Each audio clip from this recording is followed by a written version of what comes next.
Welcome, guys, to How the Frack We Got Here, a show that takes the news and events of the week and try to make sense out of it all. I'm your host, the most Will Buchanan, and on this show, we simply are all about the facts. There are plenty of news stations out there that simply want to do anything short but inform you. Here at How the Frack We Got Here, that's all we believe in. We go up to the left, we go up to the right, we go up to the middle of independence. We go after all sides because there's more than one side of a story to everything. And you need to know it all in order to actually formulate your own opinion. And that's what we try to do here at How the Frack We Got Here. Thanks for listening, and hold on. It's going to be fun. Welcome. All right, guys. Today's date, June the 11th, 2025, and this is How the Frack We Got Here. I'm your host, the most Will Buchanan, How the Frack We Got Here. We do take the events of the week and try to make sense out of it all. Before we do get started, guys, let you know that we do pride ourselves on being a news podcast, which means we are unapologetic. We are unapologetic, much like ABC News. But at the same time, guys, we do pride ourselves on citing from reputable sources with award-winning journalism. We don't do sensational news like Fox News, The Blaze, The Daily Beast, wherever extreme left or extreme right you get your views from. We simply don't do that. We only give you nothing but the facts. At the same time, guys, we do try to watch your language on this show, but words do fly. At the same time, guys, there may be videos or news bits that are shown on this podcast that might be too intense for younger viewers. So viewer discretion is advised. Aside from that, welcome. So there's another way I can start this except to say, well, either the honeymoon is over, and it more than likely is. If so, we are all along for the ride. But in case you were wondering, the two mean girls decided to have a Twitter war. Stunning public breakup. Elon and I had a great relationship.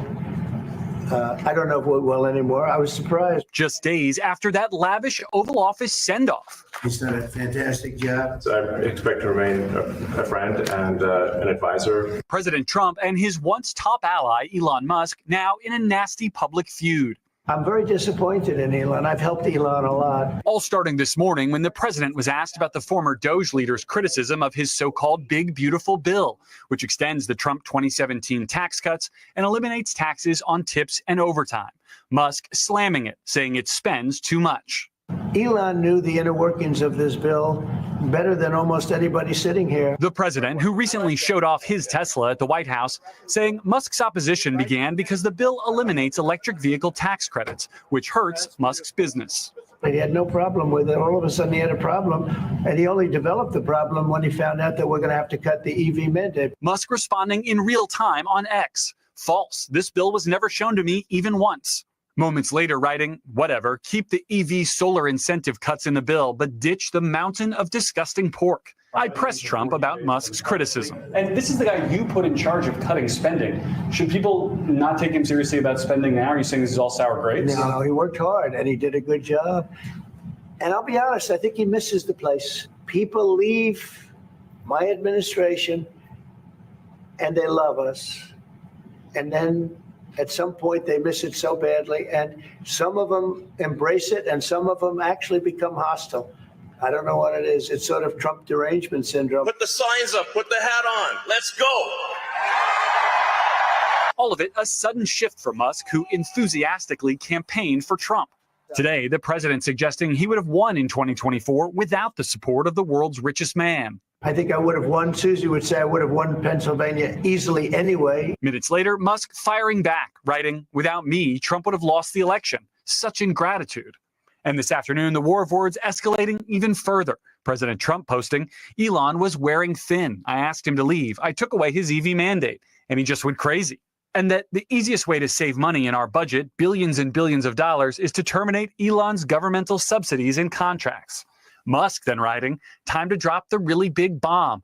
Trump is in the Epstein files. That is the real reason they've not been made public.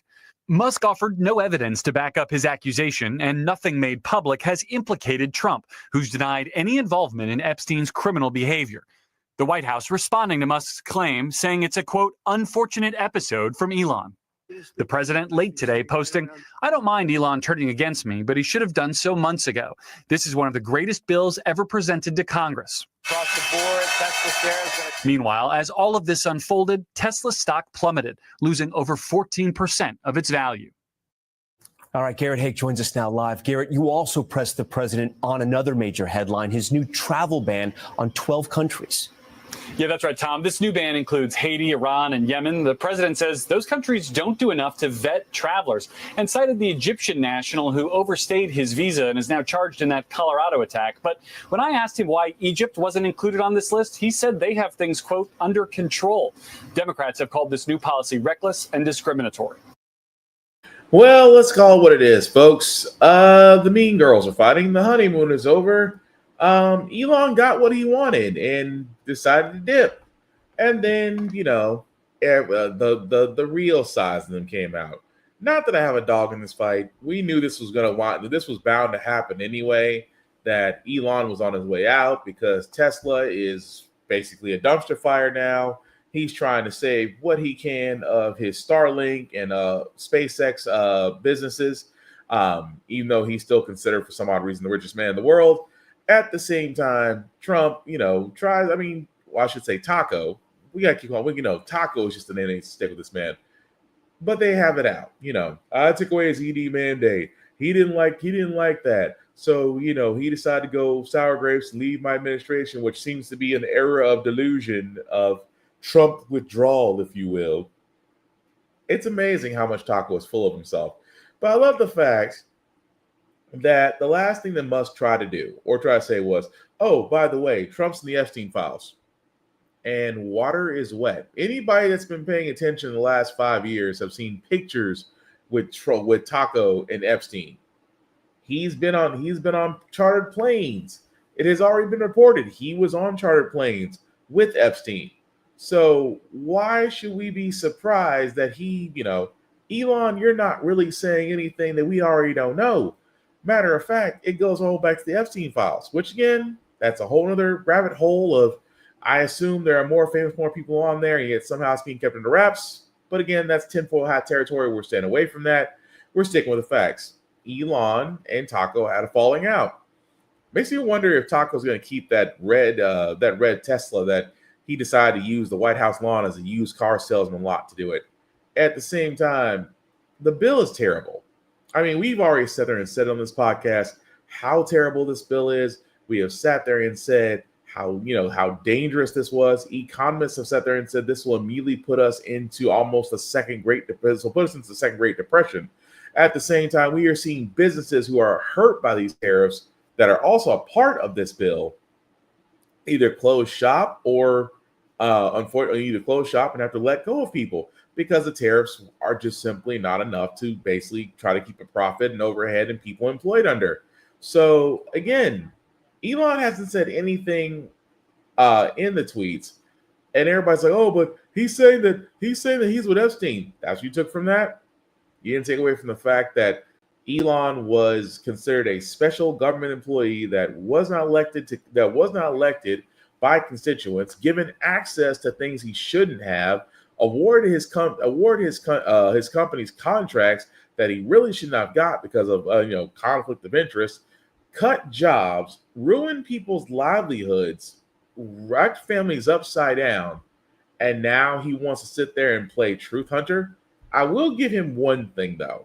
One thing and one thing alone.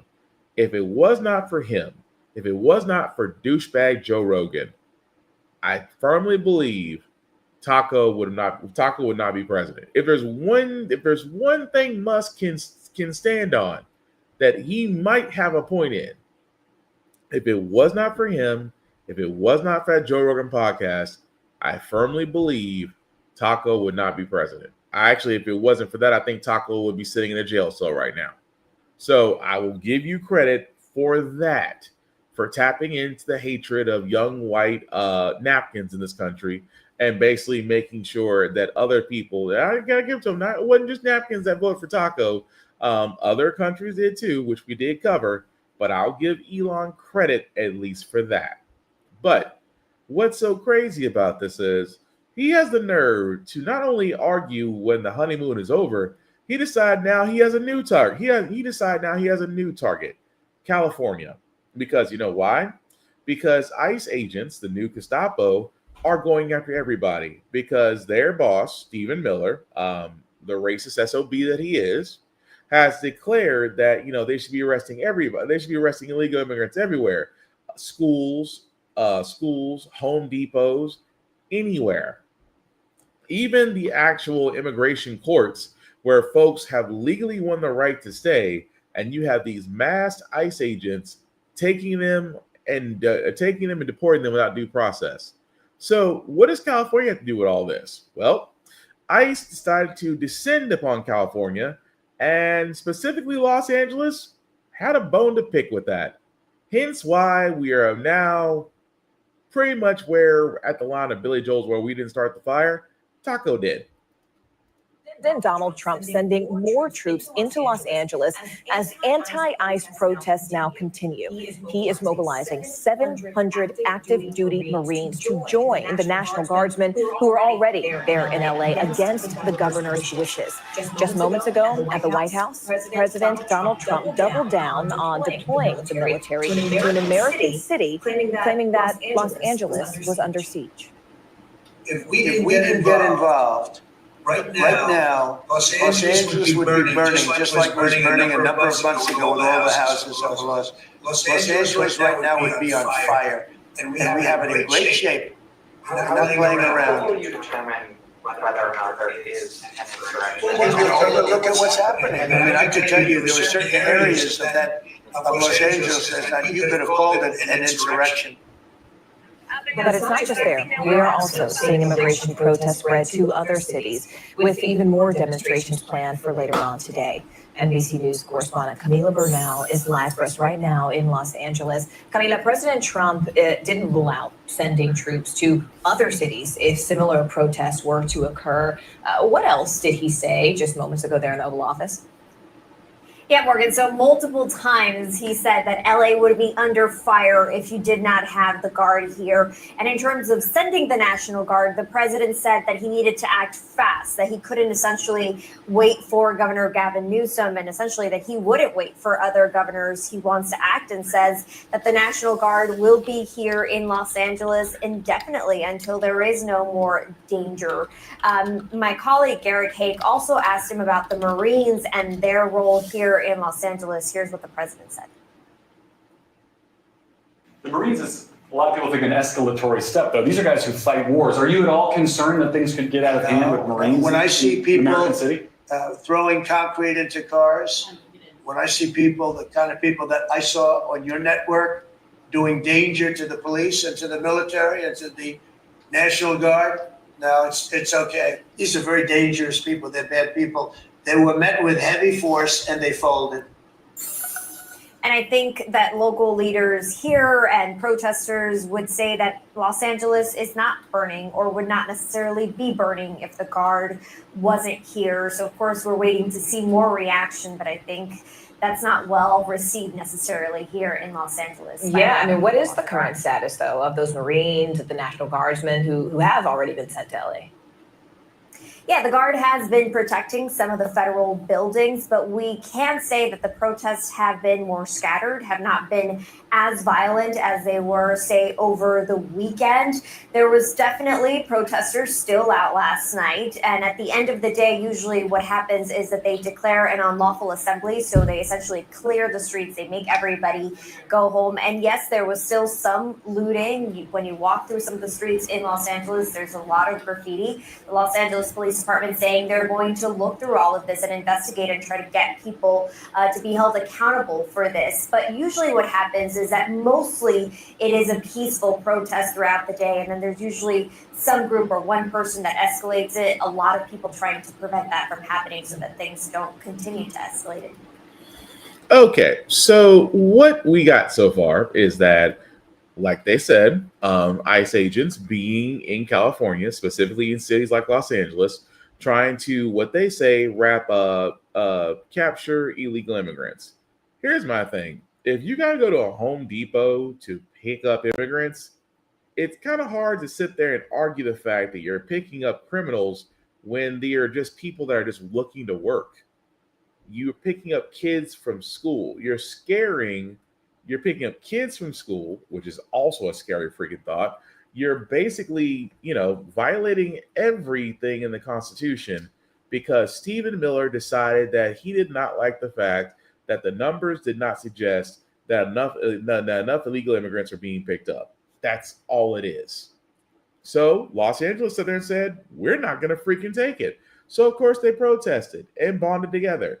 And yes, what happened is that Gestapo, or I should say Kristen Noem, or I should say Ice Barbie, went back and said, well, the problem is with this is that, they're fighting us. We need more assistance. Hence why Taco said, well, I'm staying out the National Guard. Because a lot of people are probably wondering, and if you're listening to me, you're probably wondering, well, why can't he send the army? Well, there's a certain act that prevents that, the Policy Comantas Act. And I apologize if I completely destroyed the pronunciation of this act. The reason behind this act is it prevents the president from deploying the army or military onto a U.S. city, unless it's certain circumstances. Now, the only two reasons that the military can be deployed in an American city is that either there is a massive insurrection or rebellion. That's it. That is the only times. Unless, and it also has to be authorized by Congress. But usually unless there is a rebellion or a usurping or an insurrection, which the details of those said conditions has to be very freaking clear. And Congress, again, has to approve military action. The president himself, meaning Taco, cannot just simply wave a wand and send military personnel to said city. Even though they did mention the article just now, they're trying to attempt to send 700 Marines. So they're trying to skirt this act, but we shouldn't be surprised. Taco trying to take the Constitution and just, he's taking the Constitution, he's writing it in crown and making it what he wants to do because he wants to be a king. He wants to be a dictator. And he wants to, again, still under this delusion that we are still massively infected with the worst of the worst. And here's the thing I will say. California might actually be the start of all this. A city, not only a city, but a state that honestly has had enough. Although Taco has threatened to pull its subsidies, I don't think you want to basically, and again, this is where I say Taco threatening to take away certain things, especially with certain states whose revenue outputs almost other states. Keep in mind, California, I believe, is either the second or third largest economy in the world. Think about that.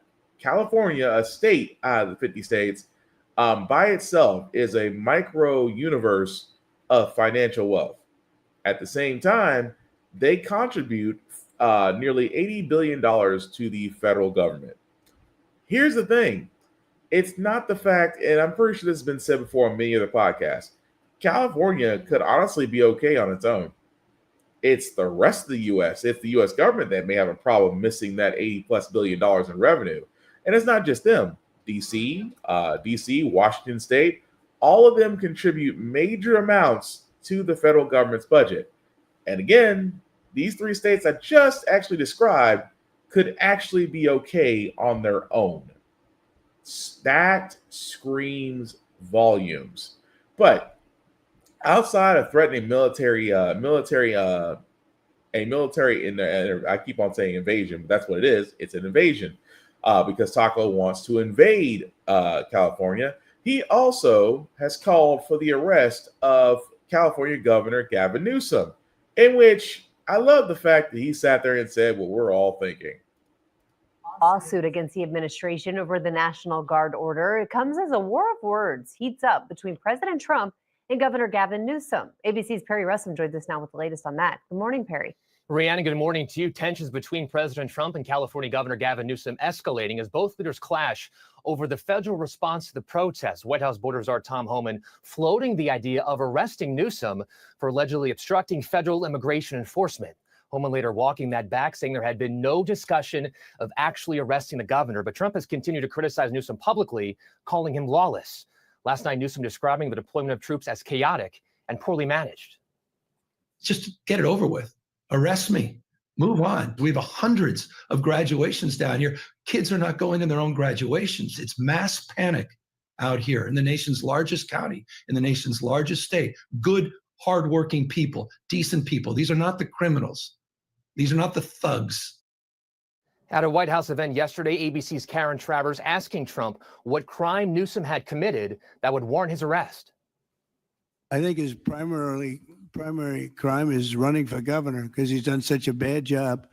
What he's done to that state is like what Biden did to this country. And that's pretty bad. And then meanwhile, Defense Secretary Pete Hegseth heads to... You know what I want to do? The next time we cover anything that Taco says, I want to get a Biden count because Biden has got bigger fish to fry. The former president has got bigger fish to fry, and yet with the current Taco, Biden just seems to be in his head like a bad, almost like the worms in RFK's head.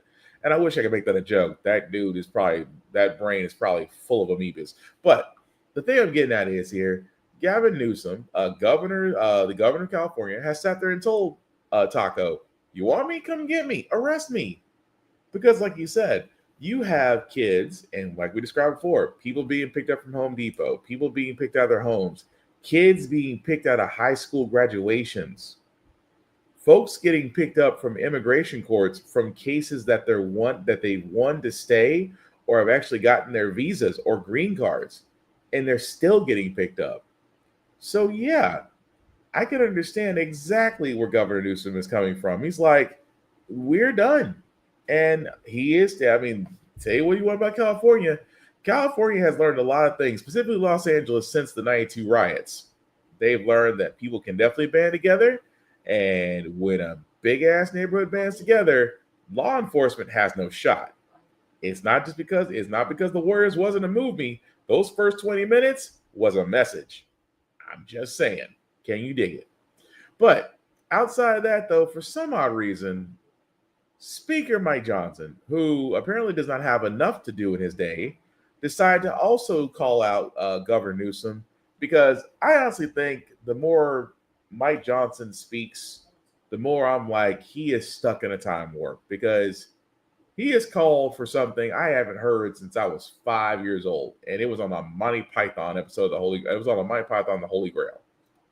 The president said, possibly in jest, that if he were Tom Homan, he would arrest Gavin Newsom.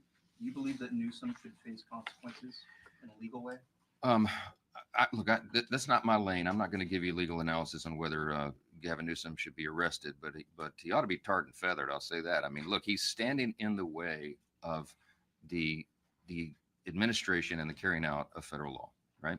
He is applauding the bad guys and standing in the way of the good guys. He is trying to. He's a participant, an accomplice in our federal law enforcement agents being not just disrespected but assaulted.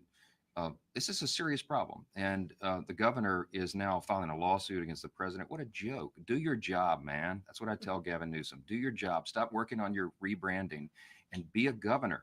Stand up for the rule of law. He's not doing that. So I don't know what the ultimate measure will be there, but I know that in the interim time, the president of the United States is showing real leadership, and we're not going to allow LA to burn. We've seen this movie before, right? This thing gets out of hand real quickly, especially in a big city like that. And if local and state officials are unwilling or unable to do their job, the president of the United States will do his. And all I can sit there and say, you know what? I don't know who's a bigger member of the Gluteus Maximus Club for Taco, because at first Lindsey Graham was just running away with it. Now Mike Johnson, House Speaker Mike Johnson, he's giving Lindsey Graham a run for his money right now. Oh, well, why doesn't Gavin Newsom be a governor? Why is he not standing up for the rule of law? He is. But here's the thing that they're not saying. It's not the governor. The governor is actually doing everything legally. He's not actually standing out there. He's not ordering the LAPD to not cooperate. He's not out there with the rest of the protesters that are, stopping ICE, or I should say the new Gestapo, from going into areas, scaring and breaking up families. Governor Newsom's actually doing it the legal way, because, the only way you can stop Taco these days is simply be in a court, unless he decides to play the trap card of saying that the Supreme Court is the only place he'll actually accept judgment, and he won't even accept that if they go against him. But The thing that gets me is that Mike Johnson says that he should be tarred and feathered. I haven't heard tarred and feathered since Monty Python and the Quest for the Holy Grail. This guy is so out of touch, and I shouldn't be surprised by that because he's basically an outdated. He's how can I put this so nicely? He's exactly what most Republicans see themselves as. Old-fashioned, but really just stuck in a time where, white privilege was considered normal, and oppression of other races because they were different than the white people was also normal. And that's a scary thought for a guy who was trying to push through a bill, which he did. He got a bill pushed through his House of Representatives that is currently now sitting with the Senate and could also put us in the Second Great Depression if it's passed. But calling for tarred and feather and saying that Gavin Newsom as the governor is not doing his job, and yet still firmly pressing his lips on the buttocks of Taco, and I mean full on press, leave a mark. Go back and wipe because you might have aimed a little too high. That's Mike Johnson for you. But hey, in the middle of all this, Taco still wants a parade. And I still cannot believe, with the fact they're trying to basically say California is becoming an insurrection state, Taco still wants a parade. Although it's supposed to be celebrating the 250 years in the military, not himself, but you couldn't tell.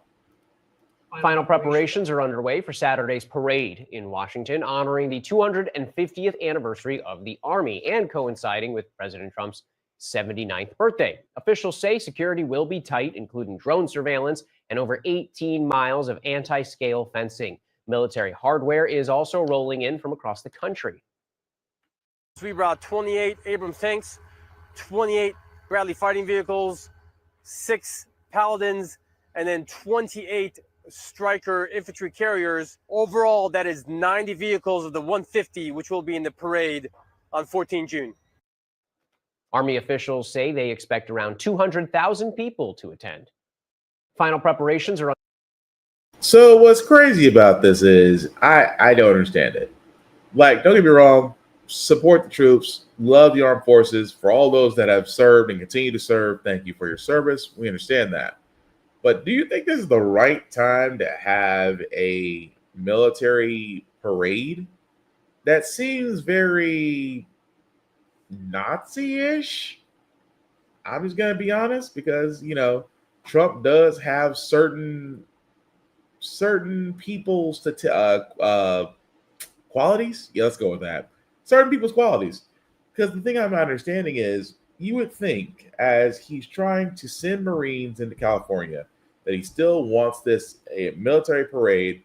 And this is the same guy talking about wasteful spending. Wasteful fraud and abuse spending. And he wants a military parade. Figure that one out. But moving right along, though, I do have to get to his other people within his administration. Guy who should never be allowed anywhere near anything as far as a health policy or code or anything of that nature. RFK, his Secretary of Health, has honestly put us back if this does go through. This man has done something that no other health secretary has ever done with the CDC. Let's turn to another major headline out of the White House this morning. Health and Human Services Secretary Robert F. Kennedy Jr. making a dramatic and stunning move. It will reshape how vaccines are recommended in this country. Garrett, good morning. What can you tell us?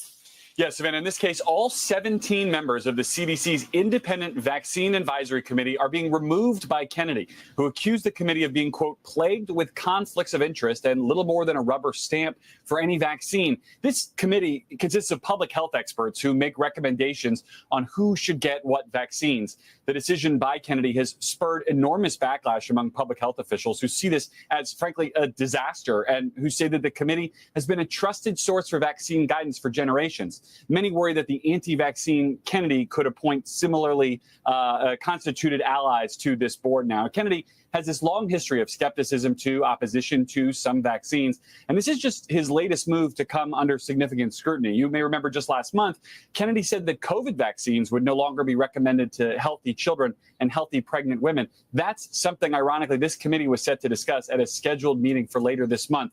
What happens now and what happens to that meeting, very much an open question. Actually, it's not an open question. We should be concerned.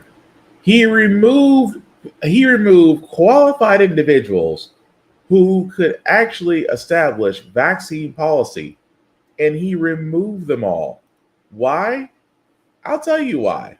Because they disagreed with him, because they don't support him. Keep in mind, RFK is an anti-vaxxer. He also sounds like a person that's like, he just needs one good cough to clear out his throat, or just a good Ricola or hot toddy. But he's also the same guy that questions why infants get so many vaccine shots. He questions the COVID vaccine. He questions all these things. RFK is not a physician. He has no experience. He's never worked in any type of health informatics. He's never worked as far as a healthcare professional. He is a guy that puts on a tinfoil hat and basically spouts things, and some people follow it. This is also the guy that's basically had worms in his brain. This is also the guy that decided to take a whale home and study it. This is also a guy who supposedly and allegedly left a bear carcass in Central Park. And now, not too long ago, he was a guy that was just dipping in not so clean river water. And at the same time, even before that, was also the same guy that says, maybe y'all shouldn't take advice from me, while giving advice at the time where the measles outbreak was happening. And instead of actually supporting the vaccine, he tells parents, oh, well, just give them more heaps of vitamin A. To which physicians said, no, that's a terrible idea and dangerous. And so what do we lead to now? It leads us now to this man removing anybody that would basically voice their opinion against him, to where he would be able to move forward with his anti-vaccine policy. He would move forward with removing vaccines for infants. I can almost guarantee all that. Because again, he's the same guy that tried to put out his Make America Healthy Again report that was full of misquotes, misinformation, and citations that were led up to trash. And now he basically sat there and told people who were smarter than him, who were well qualified, who were more qualified than him, that their services are no longer required. But that's not the only problem with the CDC. So they carefully review data on vaccines. They debate the evidence, and then they vote on who should get the shots and when. Well, now they've been fired, all of them. All 17 sitting members of the independent committee that advises the CDC on vaccines, gone. And now some CDC staff are staging a walkout today in protest, alongside with other concerns. HHS Secretary RFK Jr. says that he carried out this clean sweep to reestablish public confidence in vaccine science, but even some Republicans are now concerned. GOP Senator Bill Cassidy, who's a physician, says the fear now is that the committee will be filled up with people who know nothing about vaccines except suspicion. Back in February, Cassidy explained his vote to confirm Kennedy in part by saying that it was because Kennedy said he wouldn't change the committee. Medical correspondent Dr. Darian Sutton. And all I can say is, you believed him? You believed him. You really did believe that RFK, a guy who literally screams the opposite of informed, was not going to change anything. He was following the Project 2025 playbook to a T. And it's amazing they trust there and say, well, we want to turn around and we want to reestablish faith with the public in vaccines. With who? People that have gotten vaccines are not complaining. At the same time, if you got a COVID vaccine, then yeah, you're not complaining. Why? Because you're alive. At the same time, if you've had a measles vaccine, you don't get the measles. You don't get smallpox. You don't get polio. You don't get any of these previous diseases that actually became outbreaks on their own. But thanks to the fact that we have vaccines, those things are things of the past. If we let RFK run the show, they'll be all making comebacks faster than Beyonce's next tour. I am just saying this is the reason why we all should be concerned. Because if RFK is going to be allowed to rewrite vaccines, then the anti-vaxxers, which I call every one of you, if you're an anti-vaxxer, you're an idiot.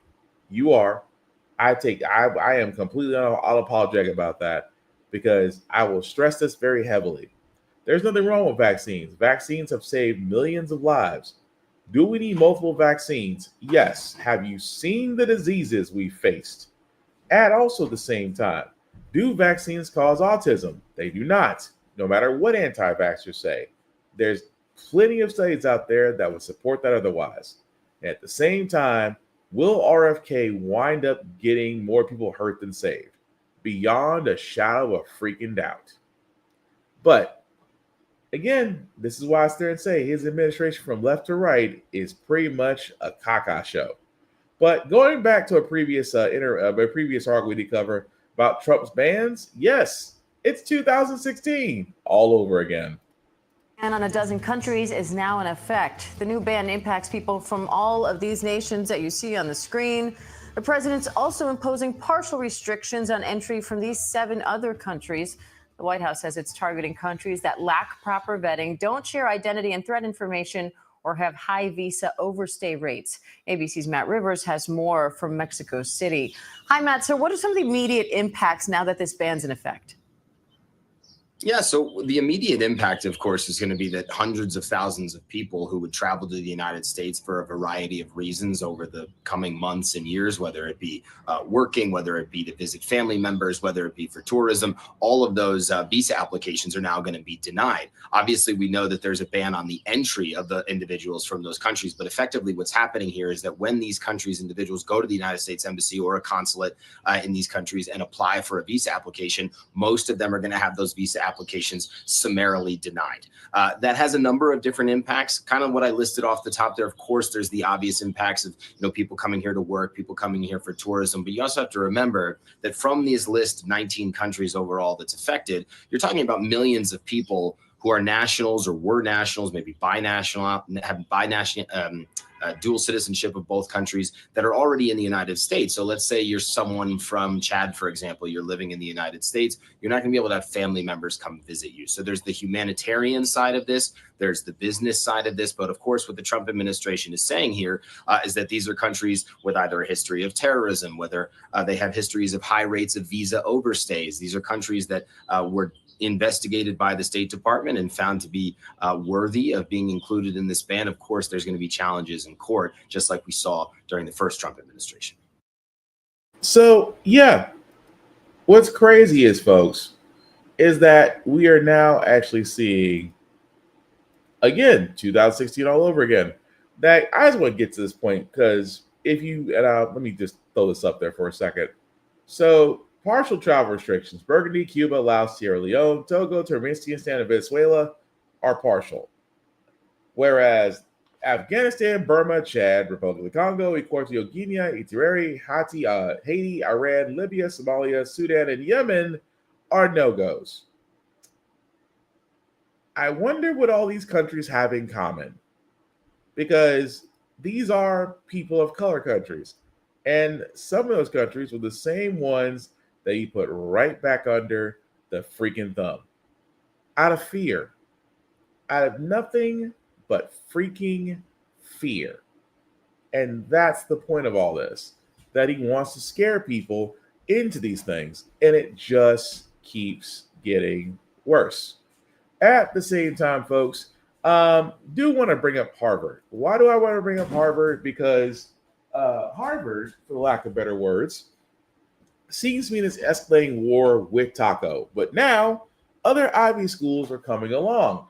Princeton, Yale, Dartmouth, Brown, and University of Pennsylvania are coming together to basically join in the court documents against Taco. And I can't knock it. It's a brilliant strategy. Because again, I mean, we still don't know the reason outside of Harvard pretty much saying F you to Taco is the reason why Taco has such a hard-on for this Ivy League school. But the fact that other schools are joining into the fight lets you know off the bat that it's not a money issue or a legal issue, because Harvard, Princeton, all have great law degrees. And if anything that Taco hates is lawyers, especially good ones. But another thing I wanted to bring up, because I'm in the South and religion is crazy down here. Southern Baptist, the Southern Baptist Convention decided during their convention that they wanted to pass a resolution calling for the reversal of the Supreme Court's decision on same-sex marriages. They're calling for a ban on that, on sports betting, and of course, corn. You can obviously see what I mean by corn, but go from there. It is amazing to me that these immediate religious groups out there can sit there and push regular citizens who may or may not believe in them, who may not believe in the same religion they do, are now trying to go to Congress to push forward their agendas. I will say it like this because I wasn't the first person that said it. George Carlin, in his genius, said this a long freaking time ago. If any religious institution decides that they want to join and basically put their particular, if they want to turn around and put their opinion out there in the world to which we pay taxes, then their 501c needs to disappear. Every church that attended that Southern Baptist Conference that believes in pushing this message, their churches should now be taxed like a regular business. And watch how quickly they would get quiet. But I think it's high time. If your church has an opinion to where it basically goes against or it follows taco vibes, yeah, you should be taxed. Churches are supposed to be neutral. Churches are supposed to be Switzerland and supposed to be welcoming everybody. But if you're going to basically ostracize people, then you should be taxed for it. Because again, I can go into the whole religious world of, the fact that being religious means you have to accept a lot of things. But again, we'll be here all night. Just know off the bat, George Carlin had it right. Tax the churches. We'll be a lot better off. The next story I got, guys, is still weird because I figure it must be cold somewhere. Because Senator Josh Hawley wants to basically push forward with a resolution to raise the minimum wage to $15 an hour. Yes, the same Josh Hawley who was basically chicken feet during the January 6th insurrection with those terrorists. The same guy who basically voted Republican is also now trying to turn around and say, let's raise the minimum wage to $15 an hour. Let me tell you something. That's still poverty wages. It is still poverty wages. Why? Because everything has went up. $15 an hour will not get you in any door anywhere. At the same time, if the minimum wage actually followed GDP, our current production, the minimum wage would be somewhere between $28 and $35 an hour, because that's what you have to make. You literally have to be making $28 to a range of $28 to $35 an hour to basically live anywhere in the United States. $15 will simply not do that. At the same time, the fact that's coming from Republican, especially with Josh Hawley, I'm going to be honest, I don't see a lot of faith in that. I think it's going to pretty much fall on deaf ears because, again, I remember when President Biden tried to push for the minimum wage increase and Democrats didn't band together and say, you know what, we should do that. A lot of them got quiet, which tells you exactly how they feel about minimum wage, which, again, should be way higher by now since 2007. But, guys, I know we didn't really have a lot of news this week, but I do want to get to this one before we get to our feel-good segment, because if you don't know the name Terry Moran, you will tonight. This man, who was a part of ABC News, actually did a tweet over the weekend targeting Taco and Stephen Miller, calling them world-class haters. So he called them. He didn't call them any slanderous names. He didn't say anything out the bat. He just said world-class haters. That being said, he did eventually delete the tweet. ABC News decided to suspend Terry Moran, and as of just a little over 24 hours ago, have decided to end their contract with the former senior news correspondent and wish him well in his future endeavors. Here's what I say about this, because I expect this really out of NBC and MSNBC, because again, George Reed being let go, so many of the shows being axed from people of color, whereas you have, and again, this was MSNBC and NBC. Why? And then, of course, Morning Joe, but Morning Joe kisses Trump's ass whenever he gets a chance to.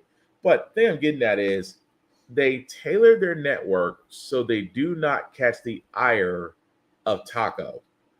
At the same time, guys, you also have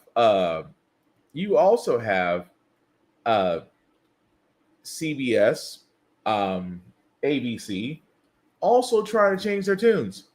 And I will never understand that for as long as I live. I will never understand why they are so afraid, and I mean this ever so succinctly, that these networks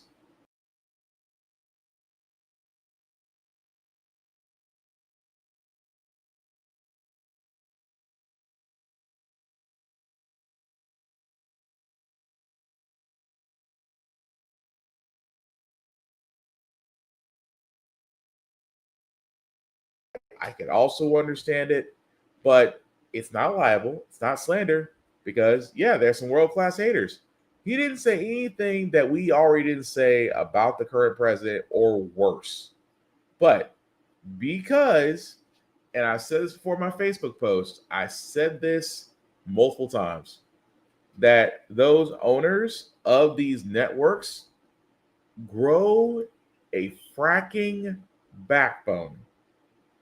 As journalists, you are supposed to deliver the news, to inform, to influence, and encourage others to do the same. We do the same thing here on How the Frack We Got Here. We are unapologetic in our words. We stand on what we say. And I have said many a times what Taco was. I have said many a times what Stephen Miller is. And I've yet to be wrong about that. But it amazes me so that you have these networks, which again are consolidated and owned by a handful of people, are now trying to swing the weight around. We saw it at CNN. We saw it at ABC News. We see it at MSNBC. It makes no sense to turn around and remove personnel because you think it might ruffle the feathers of a man-child in the White House. And I don't blame, it's the thing about this. I don't get the whole reason to remove Terry Moran because all he said was world-class haters when Fox News and its correspondents at that laughing stock of a network have said way worse, and yet everybody there is still gainfully employed. Makes no sense. But we're going to go and move on to our feel-good news segment, guys, because usually how the Frack We Got Here, we do cover a lot of things that are doom and gloom, so sometimes you faith you may, but hey, it's Wednesday, tomorrow's Thursday. We will leave you guys out some good vibrations, and hopefully the next one will do that, as we do see a coach getting his flowers for the impact that he has on his kids and his community. A look at how one of the Thunder players, Isaiah Hartenstein, is giving back through an organization called Positive Tomorrows. It offers kids stability and quality education while giving parents the support they need to create a better life. And right now we are joined by one of those families, Layliana Brooks and her son, Jason. Good morning to both of you. Thank you so much for getting up so early to be with us. Layliana, congratulations to you. We hear that you just graduated with your certification in phlebotomy. Tell us a little bit about how Positive Tomorrows has impacted you and Jason. They've supported us since we came here from California in 2022. They've supported us like as far as like housing, like therapy for my son, childcare, like they just support us with everything. Just incredible. And let's talk about these finals here because Jason, tell us why you're such a big Thunder fan. What is it about this team? They're the GOAT. And what makes them that way? They got Isaiah.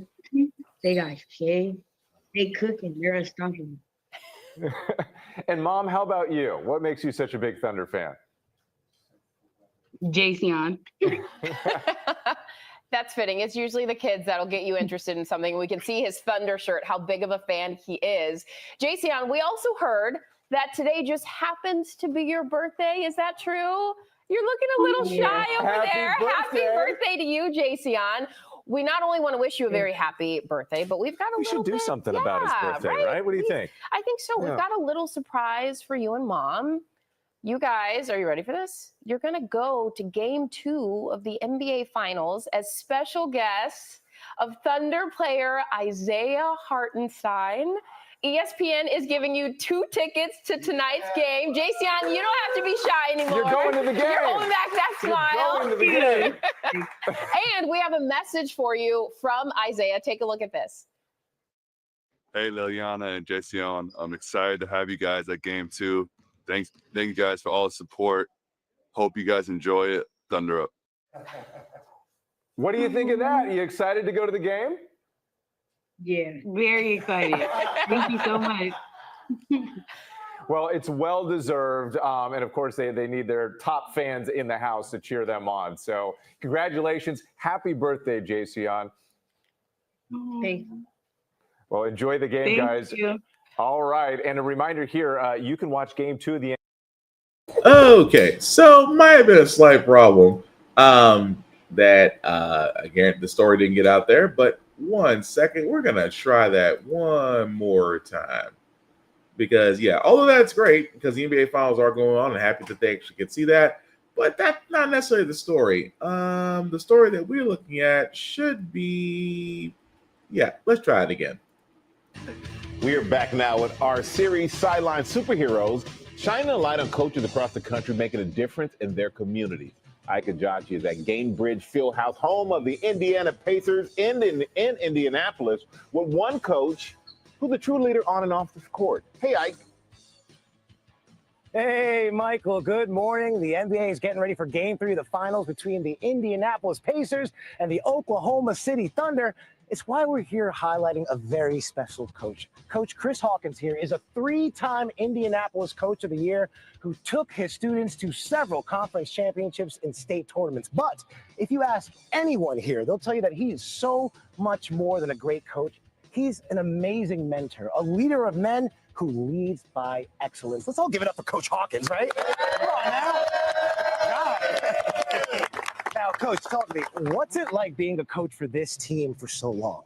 I mean, it's honor and a privilege. Historic school with so many great people that have graduated from the school and went to do different things, like Oscar Robertson, Ray Crow, Hallie Bryant, Stanley Warren, just to name a few. There's just so many people that have graduated and did great things. So just being a historic school that has so much history, and it's just special. They support us great. Right. Now we have the principal here, Principal Franklin. Thank you so much for being here this morning. You've known Chris for almost 10 years now. So talk to me about the impact he has, not only as a coach, but also as the athletic director here. When I first hired Coach Hawkins, he told me he was going to bring state title. He was going to bring glory back to the high school. Okay. And he's done exactly that. And so again, very proud. I have a lot of great team members at Crispus Attucks, but Coach Hawkins is an invaluable member of our team. He brings a lot to the culture and climate of our school. He does a lot with our students, not just our student athletes, because he's also our athletic director, but not just our student athletes, but all students. And so you'll find him just being silly in the cafeteria. You'll find him planning pep rallies, just wanting to make sure our kids have a phenomenal high school experience. And so for that, we're incredibly grateful. Grateful. I know these students are grateful. So I got to ask you, you've been working with these students for almost a decade now. What have you learned from them? I think the biggest thing is just, patience, just being able to, figure out just how we can help them. I think resilience, when our backs are against the wall, just being able to trust in them. I think the biggest thing is just the belief that, we can do anything together. Right. So we're just tied to the hip, and I'm extremely grateful for them and our coaches and our staff. Now, I got to ask you, you're a Pacers fan, a lifelong Pacers fan. So what do you think about tonight, Game 3? I mean, Game 3, I think they can get it. Okay. They can get it. Well, how about this? We got a little surprise from you. Someone you may know on the Pacers got a little message for you. Take a look. Okay. Hi, Coach Hawkins. I hear you're not only an incredible basketball coach, but a huge Indiana Pacers fan. Since you've had such an impact at Crispus Attucks High School, I want to give you 2 tickets to the Thunder Pacers game. Congratulations. Thank you for all you do in the community. Did you hear that? Yes, sir. 2 tickets. That's all right. And hold on, wait a minute. We're gonna need some swag to help you out. We got you. Oh, the freshest. Miles Turner. How you feeling right now? Feeling great. Guys, we're gonna have some fun here. Thank you. Back to you. All right. And congratulations, Coach Hawk. And that's cool. Like I said, everybody's getting to watch the finals. Always a great thing. But that's going to do it, guys, for this podcast. Do thank you all for liking, for watching. Glad people know this is live. I certainly appreciate that. Some shameless plugging before we do get out of here, guys. I do want to shout out Always Press Record TV. Why? Because How the Frack Got Here shows on that network. It can be seen on the Roku channel as well as Amazon Fire TV. Definitely check them out at Always Press Record or APR TV. Also, Blur Station, guys, please check out Blur Station. Again, another table for our type of programming, our content, and most importantly, our dollars should be going to. Definitely check out BlurStation.com, $10.99 a month to stream Blur Station on all smart devices. If you do want to join, select to join now. Select the Bird's Eye View of any memberships like Black Spartan, and I certainly appreciate that. And happy streaming. And also, guys, runforoffice.org. You've heard me talk about this. You want to know how the crazy people do it, how Moms for Liberty did it? It's basically because of this site. If you type in your address, it'll actually show you how you can actually run for office, whether you feel the call to serve locally or nationally. You can definitely do that and run and hopefully win. I keep saying this all the time, guys. We need more people involved. That is the only way we're going to prevent a third version of Taco. And trust me, he's trying to figure out a way to get around it. That also being said, guys, you can definitely check us out on How the Frack We Got Here on all the socials, Facebook, YouTube, and TikTok, and all that good stuff. As for myself, Black_Spartan615, you can definitely like, share, and follow me. And again, just like NPR, guys, we can do none of this without you, as my daughter Zuri is up and active. Yeah, I love her to death, though. But yes, we cannot do any of this without you. So definitely like, definitely share, definitely subscribe. Let people know about the episodes, because we are trying to fight the algorithm, but this person's got hands.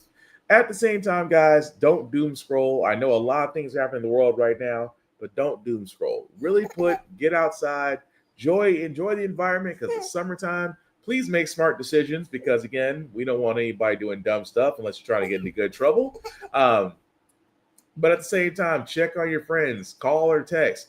This is also check on your people. You never know what somebody could be going through, but maybe just saying hi or saying hello, let them know you're thinking about them could save a life. Trust me, you really could. At the same time, guys, again, protect your peace. Do something that makes you laugh and have fun. Because we are going to get through this together. If anything California has shown us, we can do great things when we band together. But the last thing I say about the Frack Got Here, guys, it's all about staying informed. We are not trying to reinvent the wheel. We are simply giving you all the information, allow you to make up your own mind. But we do provide a lot of perspective that goes along with it. Do we do better as society once we're informed?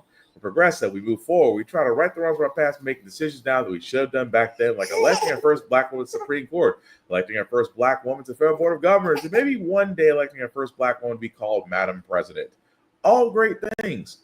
We don't learn from history. We are doomed to repeat it. That's what we keep asking ourselves. Why does everything go up but our paycheck? Why are we electing different politicians but still the same old gang in Congress? And most importantly, how the Frack We Got Here. Thank you all for watching, guys. Please take care of yourselves and each other, and I promise we'll get through this. Have a good night, guys. Good night and good luck.